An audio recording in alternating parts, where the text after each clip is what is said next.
ditampilkan seorang pemuda lugu sederhana sedang menuju ke negara Hong Kong, di mana di Hong Kong ia akan menimba ilmu berkat beasiswa yang ia dapatkan.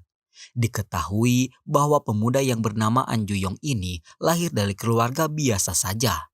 Bahkan ada yang mengatakan jika untuk makan saja mereka mengandalkan penghasilan sehari-hari. Namun di Hong Kong dirinya malah terlibat cinta sesaat dengan seorang wanita cantik berdarah bangsawan. Sudah lama mereka putus dan berpisah. Namun kini di tempatnya bekerja mereka kembali dipertemukan dengan cerita yang mengandung banyak plot twist sehingga membuat drama ini layak mendapatkan rating tinggi. Apa yang akan sebenarnya terjadi? Selamat datang dan selamat berjumpa kembali bersama kami. Seperti biasa, saya akan bercerita yang tentu saja tentang sebuah drama yang kali ini berjudul Law and the City. Rilis pada pertengahan tahun 2025 ini, digarap oleh sutradara Park Hae-sung, serta dibintangi oleh para aktor besar seperti Lee Jung-suk yang sukses di drama Mouse, serta dibadukan dengan Moon Ga-young yang juga sukses di drama True Beauty. Karena drama ini sangat seru, tanpa basa-basi lagi, inilah alur ceritanya. An Ju-yong bukan berasal dari keluarga mampu. Ia tinggal bersama kedua orang tua yang sudah cukup sepuh, membuatnya harus hidup mandiri. Dan kini hasil kerja kerasnya dalam belajar menjadikannya seorang pengacara yang akan bisa membanggakan kedua orang tua. Dalam kesempatan hidup ini, An Ju-yong akan sebisa mungkin memberikan yang terbaik. Ia bertekad akan sungguh-sungguh dalam menjadi seorang pengacara. Namun siapa sangka di firma hukum tempatnya bekerja, ia malah bertemu dengan mantan kekasihnya dahulu yang bernama Hu Jin.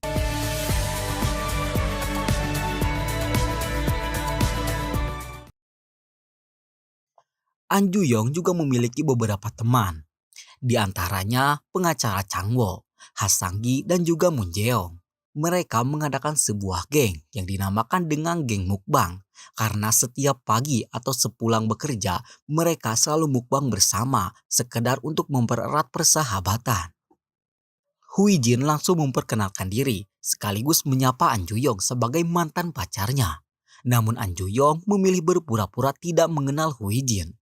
Hal itu menimbulkan pertanyaan bagi semua orang. Bagaimana bisa Hui Jin mengenal An Ju-yong sementara An Ju-yong tidak mengenalinya? Entah apa yang dipikirkan oleh Hui Jin saat itu. Dirinya tanpa basa-basi langsung mengaku jika ia adalah mantan pacar An Ju-yong. Yang hal itu sontak membuat semua orang terkejut. Karena baru kali ini orang sedikit An Ju-yong ternyata mempunyai mantan.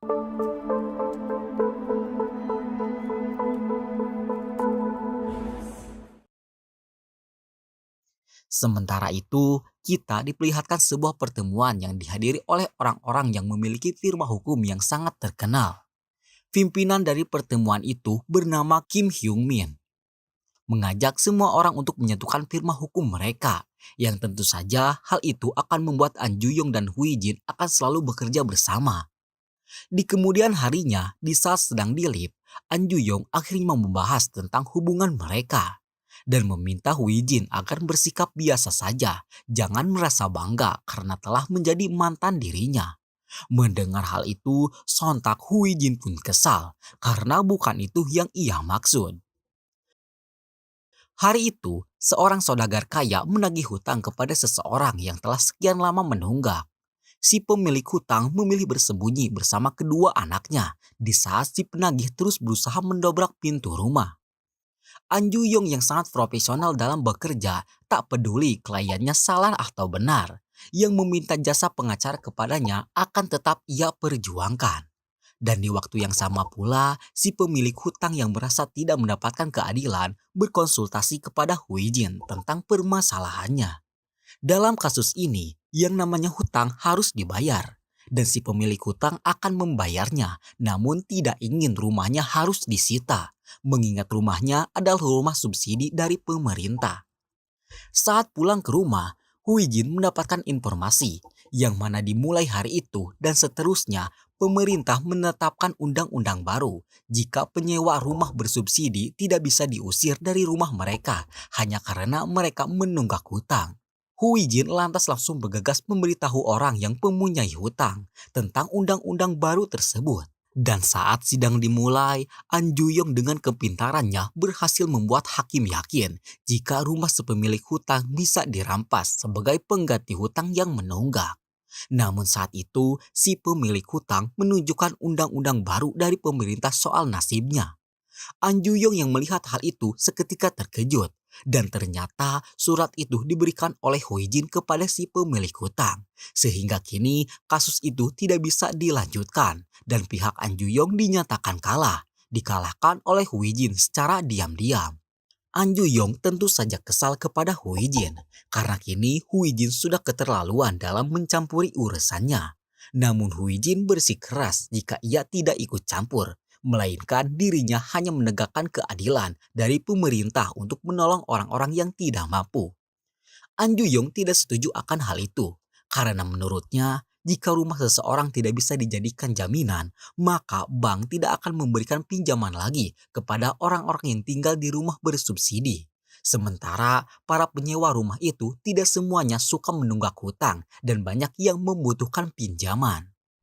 Huijin tetap kekeh pada pendapatnya. Ia terus mendebat semua ucapan An Juyong, sehingga saat itu semua orang menonton perdebatan mereka berdua.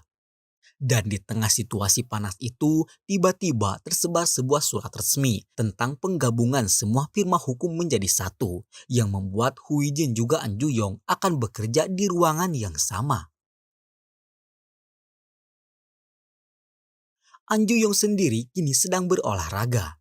Di saat sedang beristirahat, ia dikejutkan akan kehadiran Huijin dan pesan dari Huijin yang ingin membahas masa lalu mereka.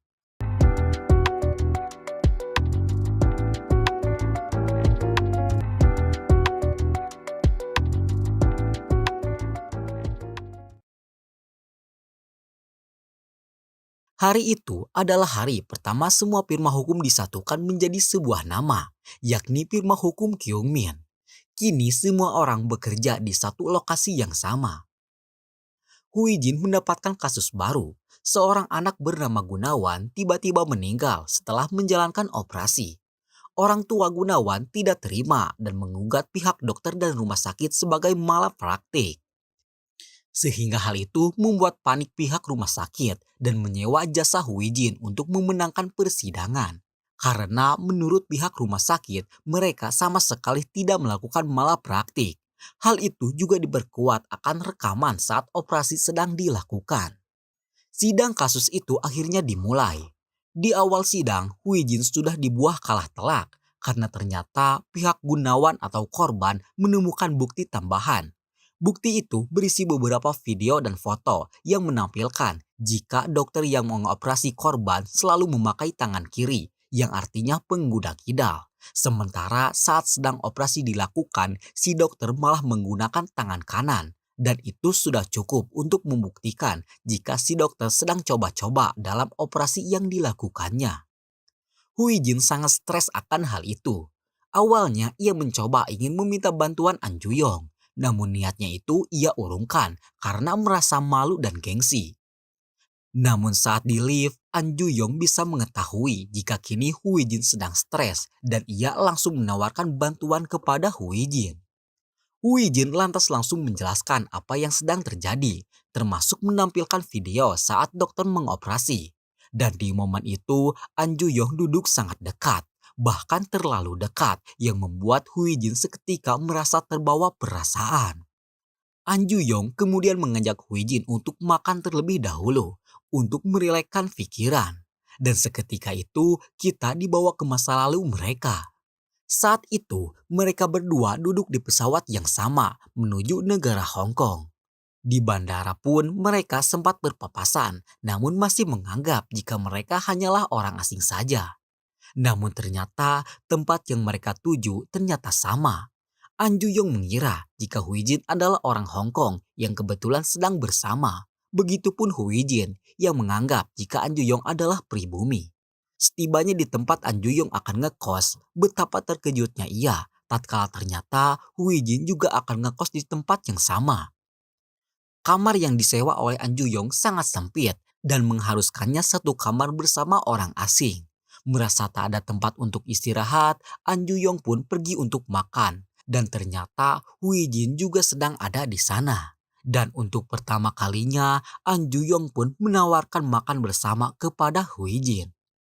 Kembali ke masa sekarang, di saat sedang makan bersama itu, mereka dikejutkan akan kedatangan seseorang. Dan ternyata orang itu adalah suami Moon Jeong. Suami Moon Jeong adalah seorang dokter. Dan kedatangannya ke sana hasil permintaan dari An Ju-yong yang ingin agar suami Moon Jeong itu menjelaskan permasalahan Hui Jin. Setelah menonton rekaman operasi dan foto si dokter yang menggunakan tangan kidal, suami An Ju-yong akhirnya menyimpulkan jika hal itu biasa saja terjadi saat operasi. Karena menurutnya saat dokter berhadapan dengan asistennya sangat tidak bisa jika mereka menggunakan tangan yang posisinya akan berhadapan. Dan untuk itu para dokter mengharuskan bisa menggunakan dua tangan. Berkat hal itu, kini hubungan Hui Jin dan Ju-yong mulai membaik. Hingga kita berspekulasi jika mungkin saja mereka akan baikan. Namun nyatanya tidak seperti itu. Hui Jin malah menghancurkan suasana.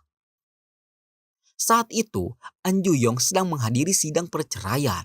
Di sana wajah sedih tiba-tiba muncul dari wajah An Ju-yong yang tatkala mendengar jika lawannya bernama Park Soo-jong. Apa yang sebenarnya terjadi? Park Soo-jong tak kuasa menahan tangis. Entah apa yang ia tangisi. Yang pasti saat itu hakim memutuskan untuk menunda sidang itu berkat Park Soo-jong yang terus menangis. Di luar, Hui Jin yang kebetulan sedang ada di sana menyambut An Ju-yong dengan senyum manis. Namun An Ju-yong tidak menanggapinya dan terlihat seperti menghindar. Dan di belakangnya ada Park Soo-jong yang juga terlihat wajahnya yang menampilkan banyak misteri. Hui Jin kemudian mencoba mencari tahu tentang kasus yang kini An Ju-yong hadapi. Dan saat melihat faktanya, betapa terkejutnya Hui Jin tatkala mengetahui jika Park Soo-jong adalah mantan pacar An Ju-yong. Dan kini An Ju-yong sedang mengetahui dan mengurus hancurnya rumah tangga mantan pacar yang dahulu pernah menyakitinya. Entah harus puas atau sedih, An Ju-yong sangat bingung dengan situasi saat ini. Dan di sini yang membuat Hui Jin terkejut, An Ju-yong bukan ada di pihak Park Seo-jung, melainkan ada di pihak penggugat yang harus mengalahkan Park Seo-jung. An Ju-yong sendiri kini terlihat murung, penuh akan dilema dengan apa yang harus ia hadapi. Saat sedang berpapasan dengan Hui Jin pun, An Ju-yong tak bisa menyembunyikan wajah cemasnya itu. Sehingga Hui Jin lantas membahas perkara Park Seo-jung yang tentu saja hal itu membuat An Ju-yong terkejut. Karena kini Hui Jin mengetahui jika ia sedang melawan mantan pacarnya sendiri. An Ju-yong sangat kecewa dan marah.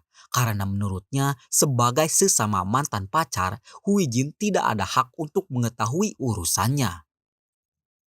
Diceritakan dahulu kala, entah sebelum atau sesudah berhubungan dengan Hui Jin, An Ju-yong memiliki hubungan yang sangat hangat dengan Park Seo-jung. Mereka bahkan terlihat sangat romantis sehingga membuat An Ju-yong sangat nyaman. Namun apalah daya, kala itu An Ju-yong tidak mempunyai apa-apa yang membuat Park Seo-jung memilih meninggalkannya dan menikah dengan Cha Yong-du. Namun kini pernikahan hasil mengkhianatinya malah hancur dan malah An Ju-yong yang menangani kasus perceraian itu. Kembali ke masa sekarang. Kala itu An Ju-yong tengah menemui Park Seo-jung kembali. Park Seo-jung merasa sangat malu dan menyesal. Mengapa harus An Ju-yong yang menjadi orang pertama yang mengetahui jika pernikahannya hancur. Dan ia sangat menyesal akan fakta yang saat ini sudah terlanjur terjadi itu. An Ju-yong tetap profesional menghadapi kasus ini. Ia bahkan menyarankan agar Park Seo-jung bisa membuktikan jika dirinya tidak bersalah. Karena dalam kasus ini, An Ju-yong tidak akan melibatkan perasaan dan akan tetap profesional sebagai seorang pengacara yang harus memenangkan kliennya. Dan saat sidang berikutnya dimulai, Park Seo-jung mengaku jika dirinya mengalami kekerasan dalam rumah tangga. Akan tetapi saat hakim meminta bukti, Park Seo-jung tidak ingin menunjukkan bukti yang diminta. Sehingga An Ju-yong bisa memenangkan Cha Yong-du dalam tindak gugatan cerai ini. Cak Yongdu sangat senang akan keberhasilan An Juyong ini. Ia juga memberikan hadiah yang cukup besar untuk An Juyong. Cak Yongdu atau suami Pak Sojong juga mengutarakan maksudnya ingin kasus ini ditangani oleh An Juyong. Karena ternyata ia juga sudah mengetahui jika An Juyong adalah mantan pacar Pak Sojong atau istrinya. Dan ia sengaja menjadikan An Juyong sebagai mantan pacar Pak Sojong agar Pak Sojong merasa malu dan membiarkan kasus ini begitu saja. Mendengar hal itu seketika membuat An Juyong muak hingga dirinya bersitegang dengan Cak Yongdu. Dan ternyata kejadian itu disaksikan langsung oleh Hui Jin. Sebagai sesama mantan pacar An Juyong, Hui Jin memberanikan diri menanyakan kabar dan kondisi An Juyong. Namun di waktu yang sama pula, Park Sojung mengirimkan pesan yang ingin agar mereka bertemu.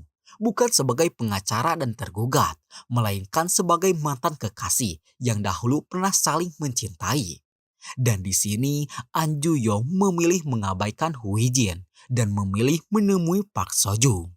Wow, apa yang akan terjadi selanjutnya?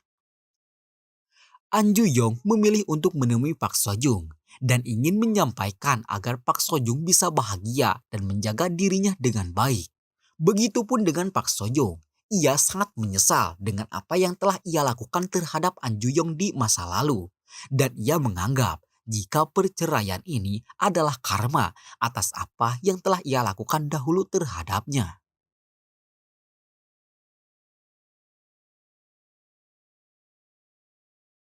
Sementara itu, Hui Jin sendiri sedang merasa gelisah karena ia sudah terlalu dalam untuk ikut campur dengan urusan An Juyong.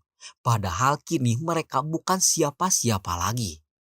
Di hari berikutnya pun, Hui Jin tetap merasa tidak enak. Terlebih lagi, waktu itu An Juyong memintanya untuk bertemu.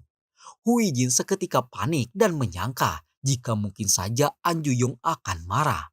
Hingga saat bertemu, ia pun langsung meminta maaf karena telah lancang ikut campur ke dalam urusan An Juyong. Namun di sini An Juyong sama sekali tidak marah.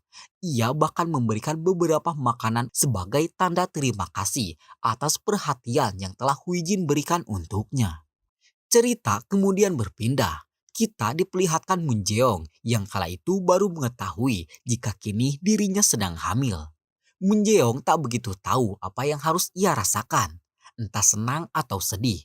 Namun yang pasti dirinya terlihat berat dalam menerima fakta kehamilan itu. Sementara itu, pengacara Changwo mendapatkan tugas yang agak nyeleneh. Yang mana saat itu direkturnya meminta Changwo untuk bertemu secara langsung. Bukan untuk menangani kasus. Ia ditugaskan untuk menghibur anak salah satu pejabat yang saat itu masuk penjara. Dan ia harus melakukannya setiap hari. Anak pejabat itu cukup membuat Changwo jengkel. Hinaan demi hinaan terus ia dapatkan hingga membuatnya merasa sangat capek dan merasa gagal sebagai seorang pengacara. Di sisi lain, Hui Jin kembali kedatangan klien baru. Kali ini kliennya bernama Gijun. Gijun dituduh mencuri, namun ia tidak mengakui pencurian itu karena kejadiannya saat dirinya sedang mabuk. Hui Jin memilih untuk menyelidikinya secara langsung. Namun sayang, pemilik toko enggan memberikan rekaman CCTV tanpa surat izin dari kepolisian. Mendapatkan surat izin dari kepolisian sangatlah sulit. Dan untuk itu, Hui Jin pun bersikeras mendapatkan rekaman CCTV itu tanpa surat izin polisi. Dengan cara terus makan di restoran tersebut, sekedar untuk meluluhkan hati sang pemilik restoran. Sementara itu, entah mengapa An Juyong merasa kehilangan. Karena ternyata sudah beberapa hari ini Hui Jin tidak ikut mukbang bersama semua orang. Dan hal itu cukup menimbulkan pertanyaan besar untuk An Juyong. Terlebih lagi, di waktu itu, Changwo mendapatkan panggilan dari seseorang mengenai kabar Hui Jin. Orang yang menelpon itu ternyata si pemilik restoran yang kebetulan cukup akrab dengan Changwo. Si pemilik restoran meminta Changwo untuk membawa Hui Jin pergi. Namun Changwo malah ikut membantu Hui Jin dalam mendapatkan rekaman CCTV itu. Beberapa hari ke depan, keduanya terus makan di restoran tersebut. sehingga membuat An Juyong yang melihat kedekatan mereka merasa cemburu dan mengira jika mungkin saja Changwo menyukai Hui Jin. Mungkin saja kecurigaan An Juyong itu ada benarnya, karena saat sedang makan, Changwo terlihat membawa perasaan dalam membantu Hui Jin. Entah apa yang akan terjadi. Namun dimulai saat ini perasaan di antara Hui Jin, An Juyong dan juga Changwo ditambah seseorang yang akan sebentar lagi muncul akan menciptakan sebuah plot twist yang sangat sulit untuk ditebak. Kembali ke cerita, di hari itu si pemilik restoran akhirnya mau memberikan rekaman CCTV tersebut. Dan di rekaman itu terlihat sangat jelas jika Gi Jun dalam kondisi mabuk membawa arloji yang tertinggal di meja makan. Sehingga kini Hui Jin sangat sulit untuk memenangkan kasus Gi Jun. Hui Jin menyarankan agar Gi Jun menyerahkan rekaman itu ke polisi dan meminta maaf sekaligus mengganti rugi ketimbang harus berbohong dengan bukti yang sudah jelas. Sementara itu, An Juyong merasa lega setelah mengetahui jika Hui Jin telah selesai dengan kasus Gi Jun, yang artinya Changwo tidak akan menemani Hui Jin lagi untuk makan berdua. Dan di momen ini, secara mendadak, An Juyong yang dahulu bersikap dingin dan cuek kepada mantan pacarnya itu, kini nampak terlihat mulai kembali menyukai Hui Jin. Bahkan di waktu itu, An Juyong menagih janji Hui Jin yang katanya ingin menraktir makan An Juyong. Dan sepertinya An Juyong takut kalau Hui Jin akan direbut oleh Changwo. Masalah besar justru kini sedang dihadapi oleh Hasanggi. Diceritakan Hasanggi adalah anak pertama dari Hankook Group, sebuah perusahaan besar yang sangat terkenal. Kini dirinya dianggap telah memanipulasi hukum. Dengan tuduhan Hasanggi masuk sebagai pengacara lewat jalur uang, bukan jalur prestasi. Hal itu cukup membuatnya stres, ditambah kini banyak bajar yang terus menerornya. Sementara itu, Hui Jin dan An Juyong mendapatkan tugas baru yang kali ini mereka diharuskan untuk bersama. Seorang DJ, kita sebut saja DJ Panda, melihat bosnya memukuli salah satu pegawai. Hal itu membuat DJ Panda langsung menghubungi polisi. Namun bukannya mendapatkan sanjungan atas perilakunya itu, DJ Panda malah dipecat sehingga ia meminta Hui Jin juga An Juyong untuk membawa kasus pemecatan secara sepihak itu ke jalur hukum. Karena kurangnya bukti, Hui Jin pun mengajak An Juyong untuk mengunjungi klub tempat DJ Panda bekerja. Hui Jin berdandan cukup barbar yang membuat An Juyong cukup terpana. Dan setibanya di dalam klub, Hui Jin langsung dikerumuni banyak pria sehingga membuatnya tak nyaman. Namun untung saja An Juyong berhasil melindunginya. Namun setelah itu, An Juyong malah keasikan joget bersama wanita lain.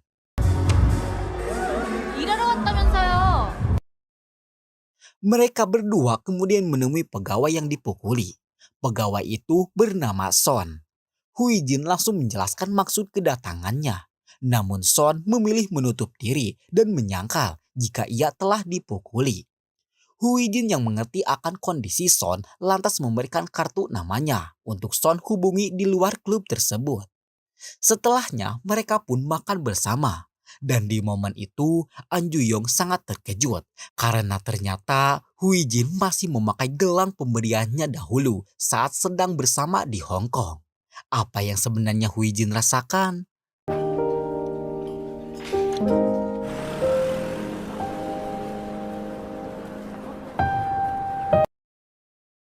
Mereka kemudian pulang bersama menaiki sebuah bus. Di situasi itu, Hui Jin merasakan sesuatu yang tak wajar. Dan sepertinya ia mulai kembali menyukai An Juyong. Benarkah akan seperti itu? Di hari berikutnya, sidang pertama DJ Panda pun dimulai. Sidang dimulai dengan memberikan beberapa bukti yang dimiliki oleh DJ Panda. Bukti-bukti itu cukup kuat untuk membuktikan kekerasan dalam dunia kerja. Lee Dong-soo atau pemilik bar menyangkal semua tuduhan itu. Hingga membuat An Juyong akhirnya menunjukkan jati dirinya sebagai pengacara yang bisa menyerang mental lawan. Bukti kedua juga ditampilkan, yakni kesaksian Son saat dipukuli oleh pemilik bar atau Lee Dong-min. Hal itu membuat keduanya menang telak di persidangan, yang membuat Ibu Hyung Min sangat takjub akan kebersamaan An Ju Yong dan Hui Jin itu. Di waktu yang sama pula, Moon Jae-yong akhirnya mau melakukan USG. Hasil USG itu menampilkan jika bayi yang dikandungnya sehat. Hal itu cukup membuatnya senang. Namun hal itu pula membuatnya juga sedih karena ia harus secepatnya istirahat dari dunia pengacara. Yang tentu saja ia juga harus meninggalkan semua sahabatnya, terutama geng mukbang mereka.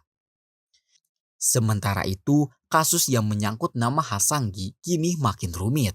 Banyak komentar pedas yang menuduhnya telah memanipulasi ijazah, seperti yang sedang ramai di negara tercinta. Bahkan banyak yang mengatakan jika Hasanggi sekolah lewat jalur uang, bukan jalur lewat prestasi. Dan hal itu membuat Hasanggi sangat terpukul.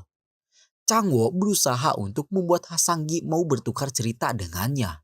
Namun Hasanggi enggan melakukan hal itu, hingga membuat hubungan pertemanan mereka kini merenggang. Hasanggi kemudian memutuskan untuk menulis surat pernyataan. Ia mengatakan jika saat masih kuliah ia dijuluki sebagai si musim semi, karena ia hanya akan kuliah saat musim semi saja.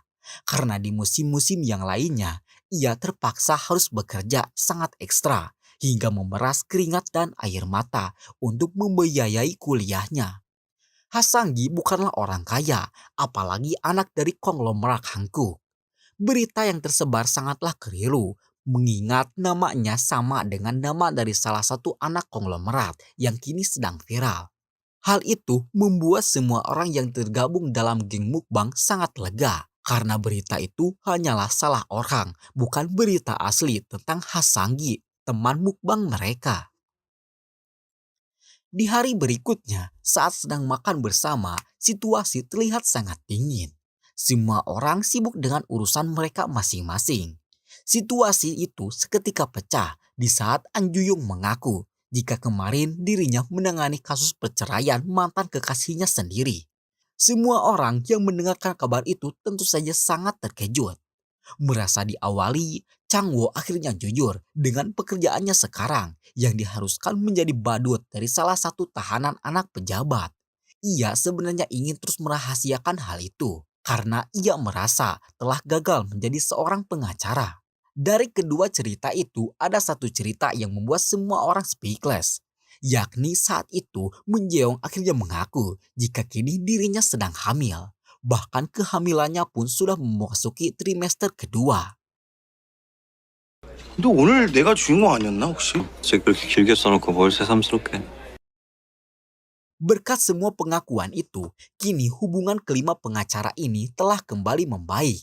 Namun ada satu rahasia yang belum terungkap, yakni perasaan Hui Jin sekarang terhadap An Ju Yong, mantan pacarnya.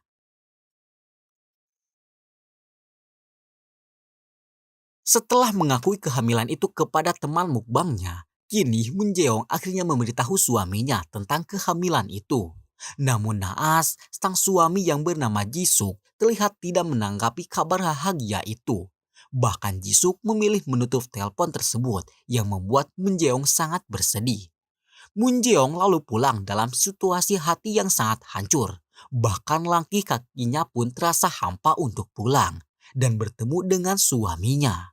Namun setibanya di luar, Jisuk tiba-tiba datang dan langsung mengkhawatirkan kondisi Moon Jae-yong. Bahkan mulai saat ini, ia akan menjemput dan mengantar Moon Jae-yong demi menjamin keselamatan Moon Jae-yong dan sang jabang bayi. Setibanya di rumah, Moon Jae-yong ingin melakukan sesuatu. Ia meminta agar dirinya ada di atas Jisuk dan Jisuk yang di bawah. Entah apa yang akan mereka lakukan.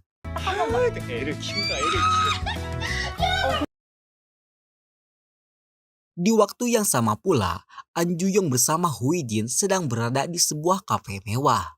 Sebuah lagu piano mengingatkan mereka ke masa lalu. Waktu itu masih di Hong Kong, di sebuah malam, keduanya terlihat tergesa-gesa untuk menghadiri sebuah acara. Saking rusuhnya membuat Hui Jin terjatuh, yang membuat An Ju Yong langsung menggendongnya agar tidak terlambat. Dan di momen itu mereka berdua masih belum akrab. Waktu itu, Hui Jin bekerja paruh waktu sebagai seorang pianis kafe. Dan di setiap kali Huijin perform, An Ju-yong selalu menunggunya dengan setia. Seusai perform, An Ju-yong yang tahu jika kaki Huijin terkilir berusaha mengobatinya. Namun hal itu justru membuat keduanya sangat dekat hingga membuat Huijin merasa baper. Karena waktu itu mereka belum berpacaran. Cukup lama bagi mereka menahan rasa cinta masing-masing. Hingga di saat An Ju-yong akan kembali ke Korea, ia yang sudah tak tahan lagi akhirnya mencium Huijin. Namun ciuman itu belum memiliki arti apapun. Karena di hari berikutnya, An Ju-yong terlebih dahulu pergi ke Korea sebelum menjelaskan tentang ciuman itu.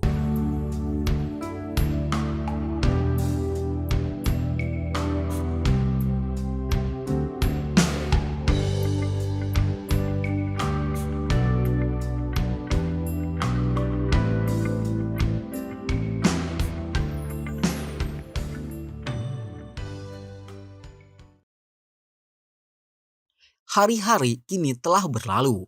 Semua orang nampak menjalani hidup dengan penuh kebahagiaan. Kala itu, suami Moon Jae-yong mengajak An Ju-yong untuk menghadiri reuni SMA yang akan sebentar lagi mereka adakan. Hui Jin tentu saja terkejut akan rencana itu. Dan di sini terlihat sangat jelas jika Hui Jin merasa sedikit cemburu karena menganggap jika reuni SMA An Ju-yong akan dihadiri banyak cewek. Berkat kecemburuan itu, Hui Jin pun mengajak semua geng mukbang untuk makan di restoran tempat diadakannya reuni. Di restoran itu sendiri, nampak An Ju-yong dan suami Moon Jae-yong dengan yang lainnya terlihat akrab satu sama lain. Hingga di saat rombongan Hui Jin datang, salah satu teman An Ju-yong yang bernama Eddie Kim menyadari jika Hui Jin adalah wanita yang selalu An Ju-yong curhatkan kepadanya. An Ju-yong yang mendengar hal itu tentu saja panik karena tak ingin jika Hui Jin mengetahui kalau dahulu ia begitu sangat menyukainya. An Ju-yong pun lantas langsung menyangkal ucapan Eddie Kim itu. Mendengar bantahan itu, Eddie Kim merasa ada kesempatan dan meminta agar An Ju-yong memperkenalkannya kepada Hui Jin. Dan hal itu membuat An Ju-yong seketika panas. Karena rumah mereka kebetulan satu arah, An Ju-yong pun kemudian pulang bersama Hui Jin. Saat menunggu bus, Hui Jin yang tadi diam ternyata sudah mendengar perkataan Eddie Kim tentang An Ju-yong yang suka menceritakan tentangnya saat di Hong Kong. Ia kemudian meminta penjelasan dari An Ju-yong dan ia menanyakan momen favorit yang tidak bisa An Ju-yong lupakan saat mereka masih bersama di Hong Kong dahulu, sehingga An Ju-yong selalu menceritakannya kepada teman-temannya. An Ju-yong sempat terdiam dan ia merasa malu. Namun momen yang membuat An Ju-yong tidak bisa melupakan Hui Jin terjadi ketika saat itu Hui Jin tertarik akan sebuah gelang. An Ju-yong sebenarnya juga tidak memiliki cukup uang untuk membeli gelang itu. Namun karena waktu itu ia sudah sangat menyukai Hui Jin, ia pun memutuskan untuk membeli dan memberikan gelang itu untuk Hui Jin. Kala itu, Hui Jin sangat mensyukuri momen-momen kebersamaan itu. Hingga ia pun bertanya, apakah nanti saat kembali ke Korea mereka akan masih bisa bersama seperti saat itu atau tidak. Dan di sana An Ju-yong yang memiliki sifat pemalu dan tidak peka memilih diam dan tak menjawab pertanyaan Hui Jin itu. Saat itu Hui Jin sangat geram karena An Ju-yong tidak peka dengan kode yang ia berikan. Termasuk di waktu ini. Hui Jin menunjukkan gelang pemberian An Ju-yong yang sampai saat ini masih ia pakai, yang artinya ia masih berharap kepada An Ju-yong. Namun lagi dan lagi, An Ju-yong malah dingin, tidak mengerti akan maksud Hui Jin itu. Entah benar seperti itu atau mungkin saja An Ju-yong memiliki wanita yang sudah dekat dengannya. Di hari berikutnya, Ibu Hyung Min memberikan beberapa hadiah cukup mahal kepada semua orang dan memberikan 3 hari untuk mereka libur setelah melalui hari-hari yang cukup melelahkan. 3 hari itu semua geng mukbang akan berpisah dan tentu saja tak akan bisa untuk mukbang bersama lagi. Seperti malam itu, An Ju-yong sedang berpergian untuk mencari kedai yang masih buka. Namun di perjalanan, ia malah tak sengaja bertemu lagi dengan Hui Jin yang saat itu juga sedang mencari tempat makan yang masih buka. Karena semua kedai sudah tutup, An Ju-yong lalu mengajak Hui Jin untuk makan di kedai 24 jam yang ada di dekat stasiun Gangnam. Akan tetapi Hui Jin menolak karena tempat itu membuatnya kesal. Jadi setelah mereka pulang dari Hong Kong, mereka sudah sepakat untuk bertemu di stasiun Gangnam.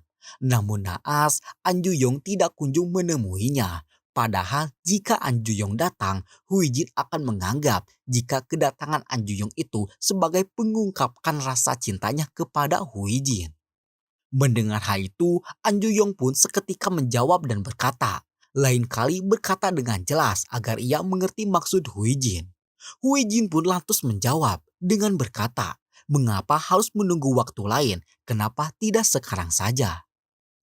Tak ada pilihan lagi untuk mencari alasan, An Ju-yong si pemalu akhirnya mencium Hui Jin sebagai tanda cintanya kepada Hui Jin.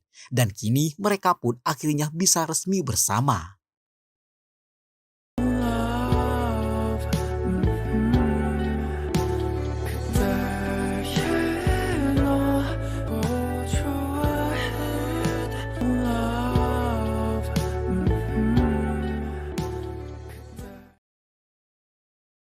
Walaupun kini sudah resmi bersatu kembali, An Ju-yong tetap ingin merahasiakan hubungan itu dari geng mukbang. 딱 됐네. 먹자. 야, 우리가 여기 왜 있는지는 안 궁금하냐? 아유, 뻔하지 뭐. 야, 사진 안 찍었다. Akan tetapi, konflik yang benar-benar seru baru saja akan dimulai. Saat itu, An Ju-yong ingin menelpon Hui Jin, namun Hui Jin malah mencuekannya, yang tentu saja menimbulkan pertanyaan besar untuk An Ju-yong. Hui Jin sendiri kini sedang menghadapi kasus yang sangat sulit, yang mana saat itu ayahnya ditangkap polisi atas dugaan penipuan. Hui Jin lantas langsung bergegas untuk menemui sang ayah. Namun di kantor polisi, sang ayah memilih tidak ingin menemui anaknya itu.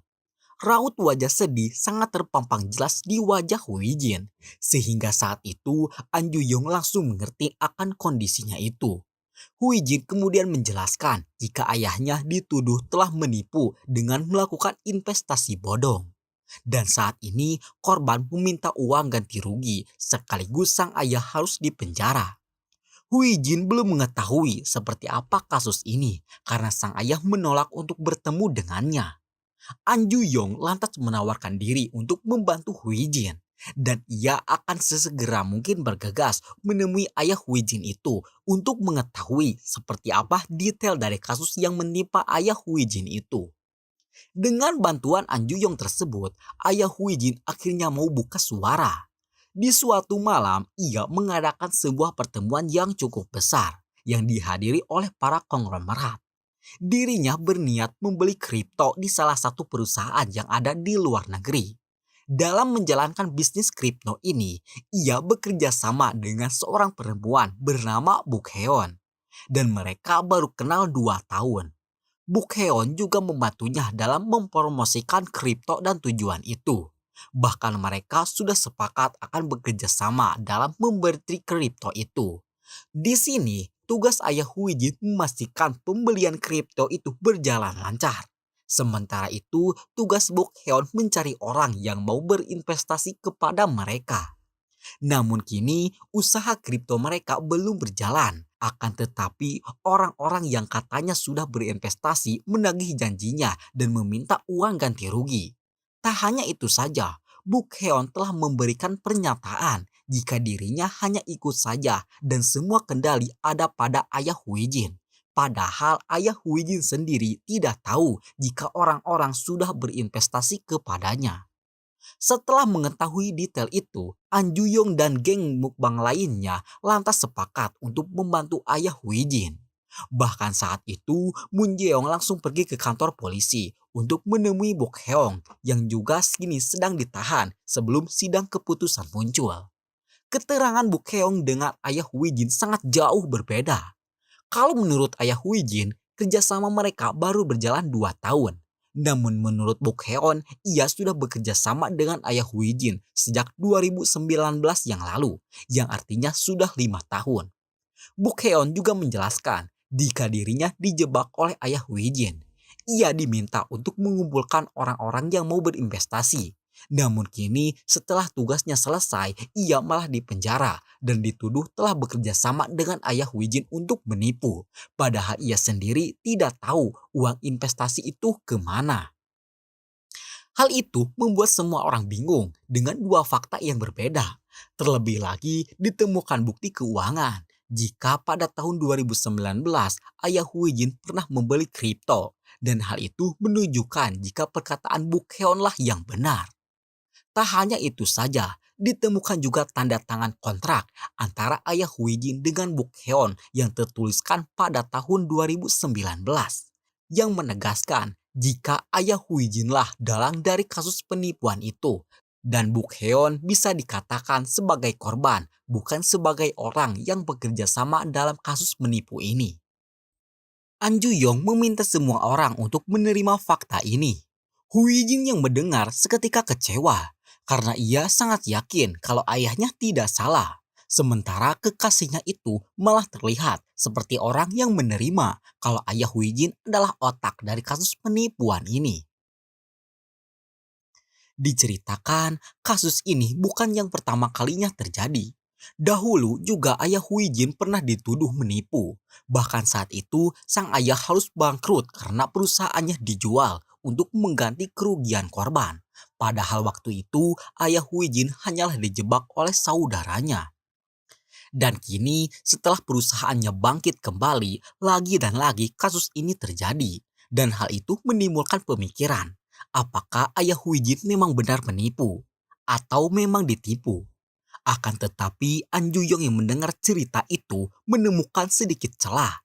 Kalau dilihat dari cerita Wijin yang berkata jika ayahnya pernah bangkrut, Buk Heon pasti mengetahui kebangkrutan itu. Sedangkan ayah Wijin mengaku baru mengenal Buk Heon 2 tahun yang lalu atau pada tahun 2023. Dan di sini sangat jelas jika kerjasama kontrak antara Buk Heon dan ayah Wijin adalah kerjasama palsu.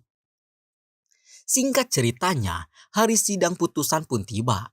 An Ju-yong tanpa basa-basi langsung menampilkan bukti tanda tangan kontrak palsu. Dilihat dari sini, nomor seri izin usaha yang ada pada tanda tangan kontrak adalah nomor seri izin usaha perusahaan yang bangkrut. Sedangkan perusahaan yang baru memiliki nomor seri yang berbeda.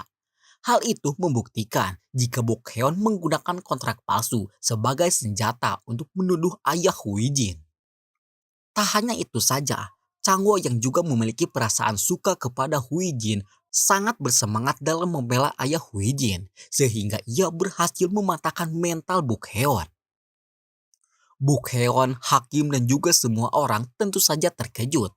Bahkan saat itu, korban yang mengajukan gugatan akhirnya berkata jujur kalau ia disuruh oleh Buk Heon untuk menuduh ayah Wijin. Sehingga kini jelas kalau Buk Heon lah yang salah, bukan ayah Wijin.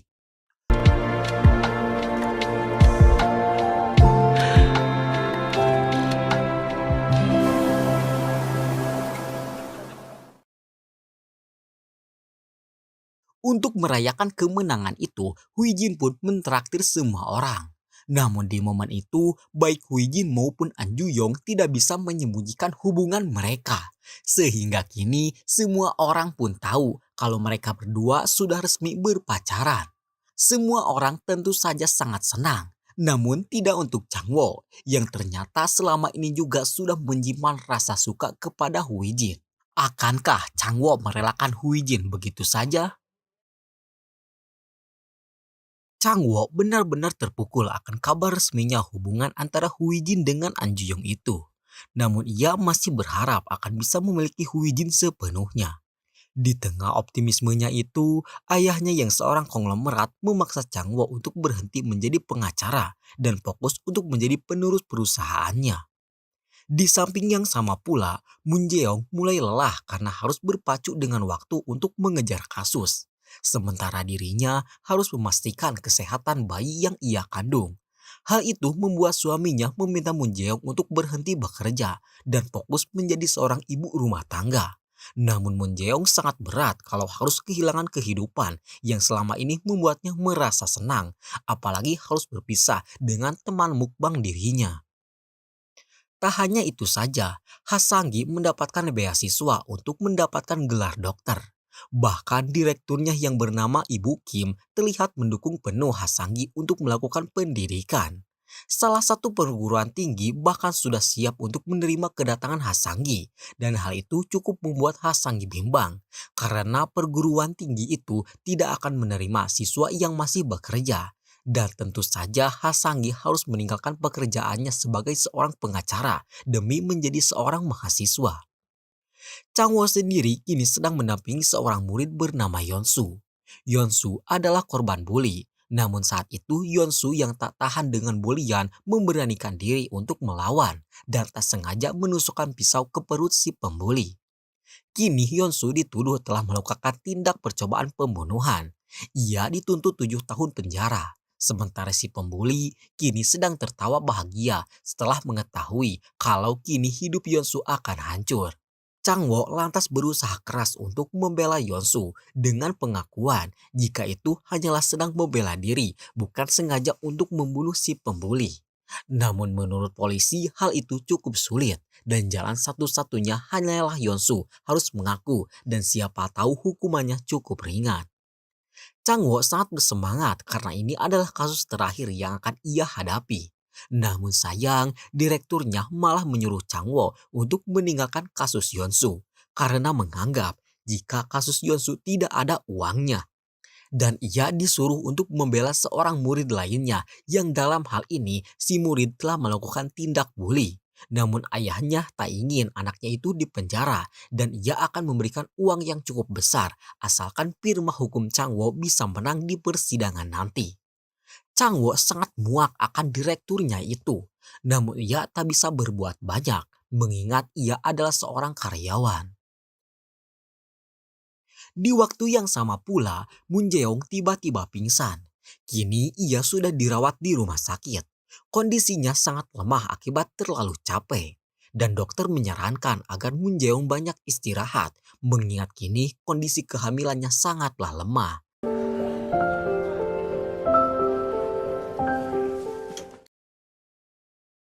Berdasarkan pertimbangan yang cukup berat, kini Moon Jae-young mendatangi temannya dan ia bermaksud untuk melamar kerja di perusahaan temannya itu. Mengingat di perusahaan itu ia bisa menitipkan anak dan jika ia bekerja di sana maka ia bisa dekat dengan anaknya nanti tanpa harus kehilangan pekerjaan yang sangat ia cintai. Sementara itu, sidang kasus Yeonsu akhirnya dimulai. Di awal sidang, Yeonsu dituntut dengan hukuman 7 tahun penjara. Changwoo terus membela Yeonsu dengan mengatakan jika selama 2 tahun ini Yeonsu telah dibully. Bahkan setelah ia pindah sekolah pun si pembuli terus mengikutinya.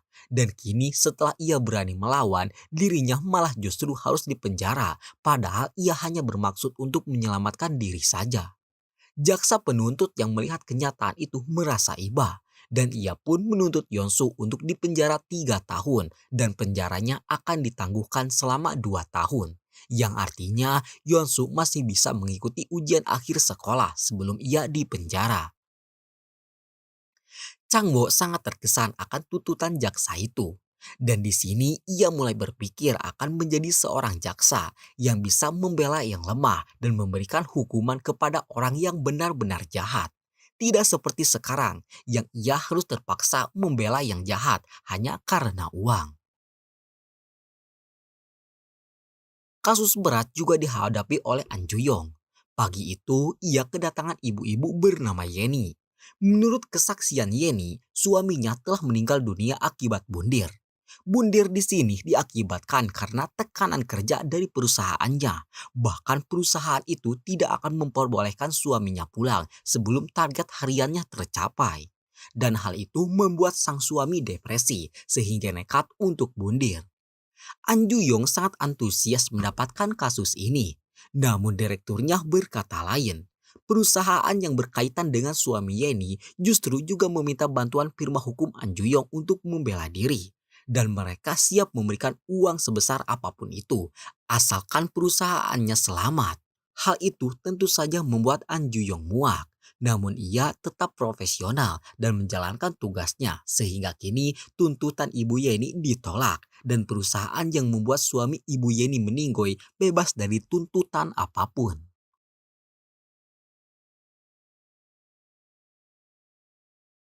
An Ju-yong sangat terpukul dan merasa sangat sedih setelah membuat Ibu Yeni menderita. Dan dalam kondisi itu, Hui Jin mampu hadir dan mengerti akan perasaan An Ju-yong. Ia tidak menyalahkannya, namun ia justru mendukung semua pekerjaan An Ju-yong. Di pagi berikutnya, kantor kedatangan seorang bapak tua bernama Pak Wansu. Kedatangannya ke sana untuk menggugat tanah yang diambil oleh perusahaan swasta, padahal tanah itu adalah hak dirinya. An Ju-yong meminta bukti surat tanah, namun Pak Mansu hanya membawa selembar kertas. Bukan surat tanah, melainkan hanyalah peta lokasi denah tanah yang dimaksud. Hal itu membuat An Ju-yong dan juga Moon Jae-yong cukup sulit untuk bisa menggugat tanah tersebut. Mereka pun memutuskan untuk melihat secara langsung tanah tersebut. Di desa tersebut, Pak Mangsu sangat ditakuti dan sangat disegani oleh penduduk desa. 직접 봐야 안다고 하는데 뭐 별 수 있어? Setelah melihat tanahnya secara langsung, mereka menyadari sesuatu, yang mana tanah yang mereka lihat dengan tanah yang ada di peta Pak Mansu ukurannya berbeda jauh dan jumlah luasnya sangatlah jauh. Hal itu membuat mereka curiga kalau Pak Mansu berbohong dan sedang mengaku-ngaku tanah orang sebagai tanah dirinya. Mereka pun lantas langsung memanggil Pak Mansu.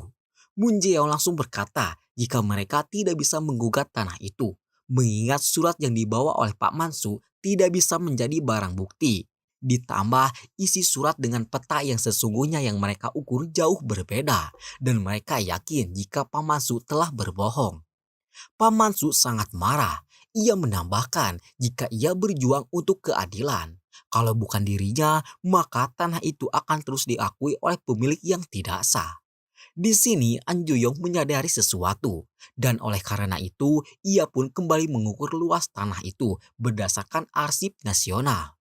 Dan setelah sekian lama menghitung dengan sangat teliti, hasil yang keluar hasil mereka menghitung sama dengan angka yang dikatakan oleh Pak Mansu, yang artinya Pak Mansu benar jika dirinya sedang memperjuangkan tanah milik rakyat desa yang kini diakui oleh perusahaan swasta.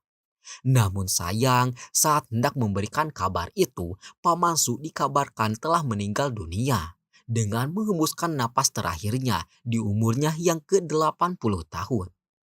An Ju-yong cukup terkesima dengan semangat Pak Mansu yang mau memperjuangkan hak rakyat desa, padahal tidak ada imbalan apapun untuknya.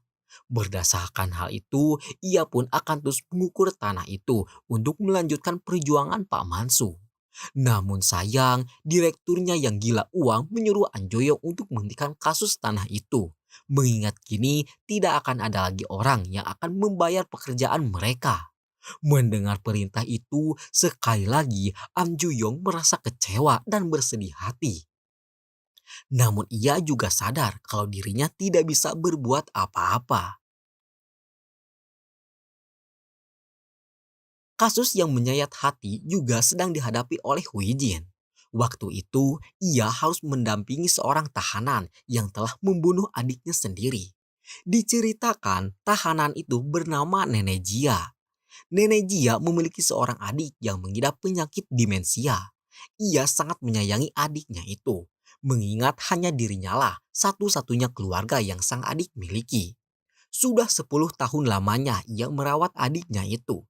Namun entah mengapa Nenek Jia malah justru membunuh adiknya itu dengan mencekik leher sang adik hingga sang adik harus meregang nyawa.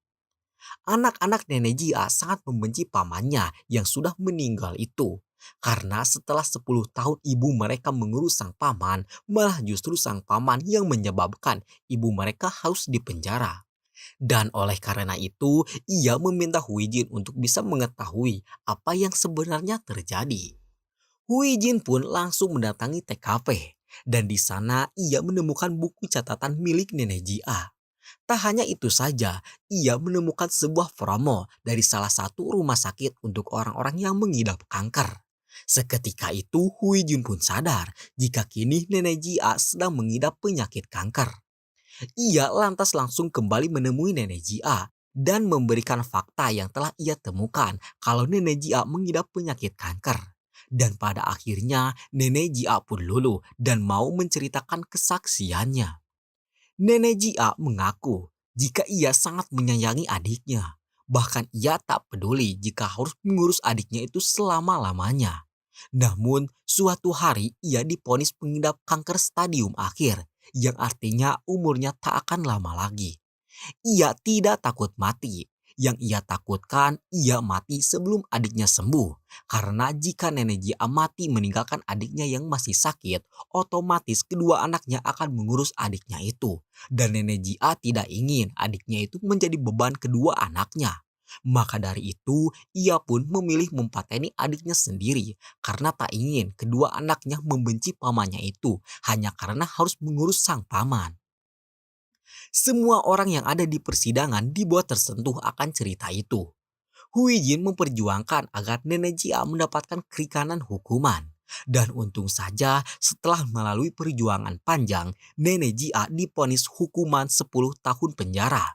Namun hukumannya ditangguhkan 2 tahun, yang artinya nenek Jia bisa bebas 2 tahun dan bisa menikmati sisa-sisa hidupnya bersama kedua anak sebelum dipenjara atau sebelum meninggal dunia. Di sisi yang berbeda, setelah merasa muak dengan sikap direktur yang hanya mementingkan uang, Changwo akhirnya memberanikan diri untuk mengajukan surat pengunduran diri. Sang direktur sangat marah dengan hal itu, mengingat mencari pengacara tidak semudah mencari seorang pegawai pabrik. Namun Changwo tak peduli karena ia kini sudah mempunyai tujuan hidup baru. Shin lalu memperlihatkan kelima pengacara ini yang sedang berkumpul dan sedang mukbang bersama. Mukbang yang biasanya penuh dengan tawa kini telah hilang, diganti dengan mukbang yang sangat sunyi dan diam.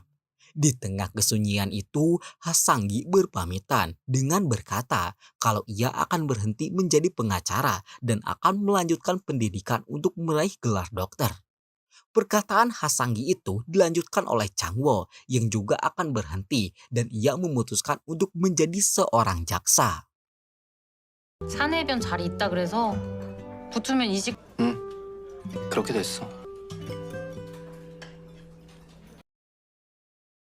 Setelahnya, Huijin curhat kepada pacarnya, yaitu An Juyong. An Juyong sangat antusias mendengarkan curhatan itu. Namun ternyata saat itu Huijin juga berencana akan keluar dari firma hukum dan akan menjadi pengacara untuk melayani publik, untuk membela orang-orang yang dipenjara, bukan karena kesalahan yang dibuat. Dan di sini Huijin akan melakukan itu walaupun ia tahu jika dirinya tidak akan menerima sepeser pun uang. An Juyong tersenyum tipis. Ia berkata, apapun yang Huijin lakukan adalah yang terbaik menurutnya. Dan An Juyong akan tetap mendukung Huijin. Bahkan jika Huijin salah pun ia akan tetap mendukungnya. Tak hanya mereka saja yang akan berpisah. Moon Jae-yong juga kini terlihat sedang mengikuti wawancara kerja di perusahaan temannya. Ia sangat menyukai perusahaan itu karena bisa memberikan kenyamanan kepada wanita karir seperti dirinya tanpa merampas peran ibu di hidupnya. Namun setelah ia diputuskan akan diterima di perusahaan tersebut, tiba-tiba ia tidak jadi kerja di sana karena ia sudah sangat menyukai pekerjaannya sekarang. Di awal ia menerima kasus, berpergian jauh untuk melihat kasus hingga sidang yang sangat ia sukai. Dan ia tak bisa kalau harus meninggalkan pekerjaan yang sudah 10 tahun ini ia lakukan. Saat pulang, ia sangat takut kalau suaminya akan marah dengan keputusan itu. Namun ternyata sang suami bahkan akan marah jika Moon Jae-yong bekerja di perusahaan dan tidak mengikuti isi hatinya. Moon Jae-yong sangat tersentuh dengan kedewasaan sang suami. Bahkan ia tak kuasa lagi menahan air mata untuk sang suami yang mengerti seperti Jin-wook. Bukan suami yang terus menuntut ingin dijadikan raja, sementara dirinya terus menjadikan istri seperti seorang babu kerajaan. Tanpa bisa mengerti jika istri adalah ratu dan mereka harus bekerja sama dalam memakmurkan kerajaan kecil yang disebut dengan rumah tangga. Hasanggi kini sedang berpamitan kepada direkturnya. Sang direktur sangat sedih akan keputusan Hasanggi. Namun ia juga sadar jika ini adalah takdir. Namun takdir yang dimaksud bukanlah takdir perpisahan, melainkan takdir kebersamaan. Sang direktur yang bernama Ibu Kim mentraktir Hasanggi untuk minum bersama. Dan di sini Ibu Kim tiba-tiba mengaku jika ia sangat menyukai Hasanggi. Dan formulir beasiswa yang ia berikan tempo hari adalah sebuah pengungkapan cinta. Namun Hasanggi tidak menyadarinya. Dalam hati Hasanggi ia berkata, bisa menyadari itu perasaan cinta dari mana orang hanya memberikan sebuah kertas formulir saja. Kemudian entah apa yang terjadi di malam itu, namun yang pasti di pagi berikutnya Hasanggi terbangun dengan pakaian yang sudah kemana-mana. Dan tepat di sampingnya ada Ibu Kim yang juga dalam kondisi yang sama. Diceritakan perpisahan tidak hanya terjadi untuk para pengacara saja. Ibu Hyung Min yang dulu menyatukan semua firma hukum kini juga berpamitan. Awal tujuannya ia menyatukan firma hukum untuk menambah kesibukan. Namun kini ia merasa ada sesuatu yang besar yang bisa memberikannya pengalaman baru. Dan oleh karena itu, ia pun berpamitan dan tidak akan mengurus firma hukum lagi. Semua orang tentu saja sedih akan hal itu. Namun mau apa lagi, setiap pertemuan pasti ada perpisahan. Semua orang yang sudah memiliki keputusan kini sudah mengemasi barang mereka masing-masing. Semuanya berpamitan kepada An Ju-yong dan Moon Jae-yong yang kini memilih untuk tetap bertahan. Namun bertahan ternyata hanya terus menimbulkan luka. Seperti saat itu, direkturnya menyuruh An Ju-yong untuk mewakili perusahaan dalam kasus banding yang diajukan oleh Ibu Yeni atau istri dari mendiang suami yang bundir. An Ju-yong sangat muak dan ia akhirnya berani melawan direkturnya itu. Ia juga akan memperjuangkan kasus sengketa tanah Pak Mansu yang sempat dilarang oleh direkturnya. Namun kini bukan di sana, namun dengan kantornya sendiri. Ya, An Ju-yong memutuskan mengundurkan diri dari firma hukum dan ia akan mendirikan firma hukumnya sendiri.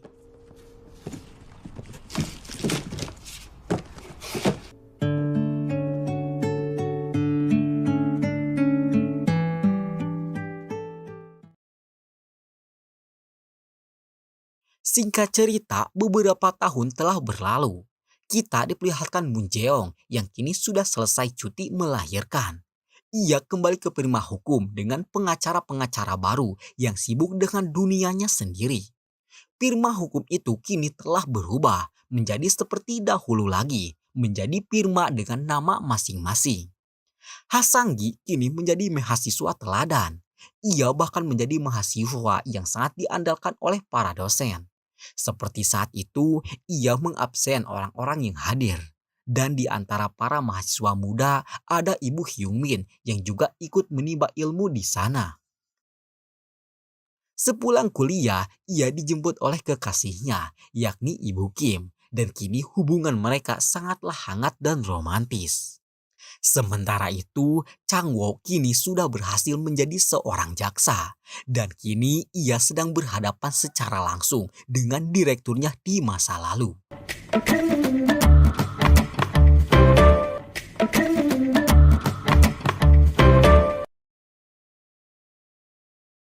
Di gedung pengadilan yang sama, An Ju-yong sedang mengumpulkan pasukan yang terdiri dari beberapa warga desa dan rakyat Pamansu.